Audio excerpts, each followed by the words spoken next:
How the Spanish monarchy is funded. The Truth Explain. Introduction. For centuries, the Spanish monarchy has stood at the center of history, tradition, and national identity.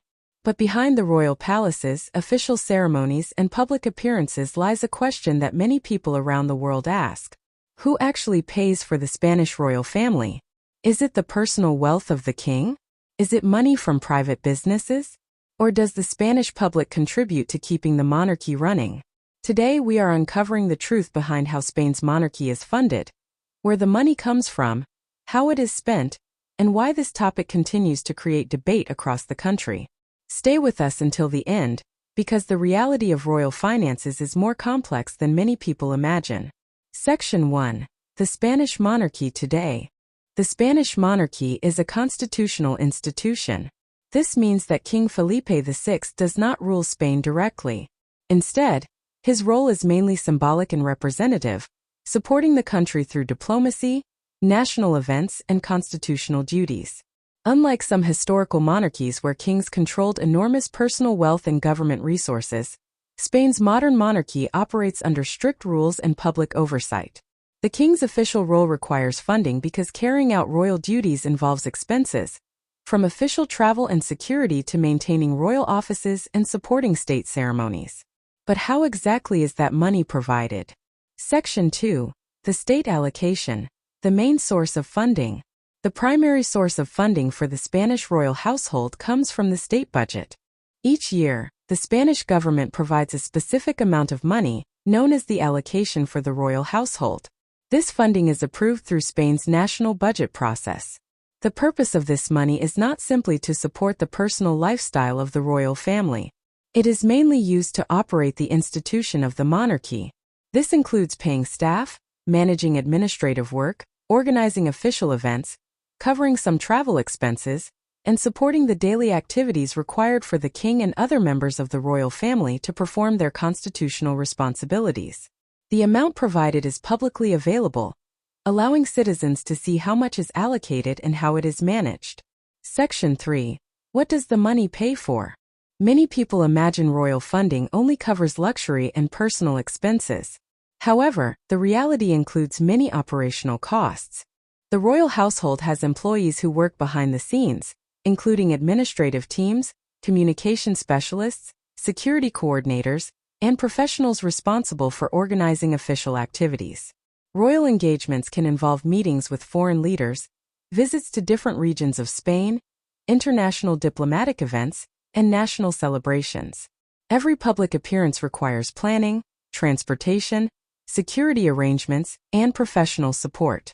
A modern monarchy functions almost like a public institution, requiring organization and resources to operate effectively. Section 4. Does the king keep all the money? One common misunderstanding is that the annual royal budget goes directly into the king's personal bank account. This is not how the system works. The funding is designed to support the activities of the royal household as an institution. A portion may be used for the king's official expenses, but much of it goes toward running the organization around him. King Felipe VI has also introduced measures aimed at increasing transparency and improving public confidence in the monarchy. In recent years, the royal household has published financial information and strengthened rules regarding expenses and accountability. Section 5. Royal wealth versus public funding. Another important question is, does the Spanish royal family have personal wealth outside of public funding? Like many royal families around Europe, members of the Spanish royal family may have personal assets, inheritances, and private possessions. However, these private resources are separate from the official state funding used for royal duties. The distinction between personal wealth and institutional funding is one of the most important parts of understanding how modern monarchies work. Section 6. Why the topic creates debate. The question of royal funding remains controversial in Spain. Supporters argue that the monarchy provides stability, represents Spain internationally, attracts attention through diplomacy and culture, and plays an important constitutional role. They believe the cost of maintaining the institution is justified by the services it provides. Critics, however, question whether public money should continue supporting a hereditary institution. They argue that these funds could be used for other national priorities. This debate reflects a larger conversation happening in many countries with monarchies, balancing tradition with modern democratic values. Section 7: How Spain compares to other monarchies. Spain is not the only country where citizens discuss the cost of the monarchy. Across Europe, royal families have different systems of funding. Some receive direct state payments, while others use different financial arrangements involving government support, royal estates, or private resources. Each monarchy has developed its own approach based on history, laws, and public expectations. Spain's system is shaped by its own constitutional framework and the role assigned to the king by the Spanish Constitution. Conclusion: the truth about how the Spanish monarchy is funded is not just about money, it is about the relationship between tradition, public responsibility, and the future of the institution. The Spanish royal family continues to represent centuries of history, but it also faces modern questions about transparency, accountability, and public support.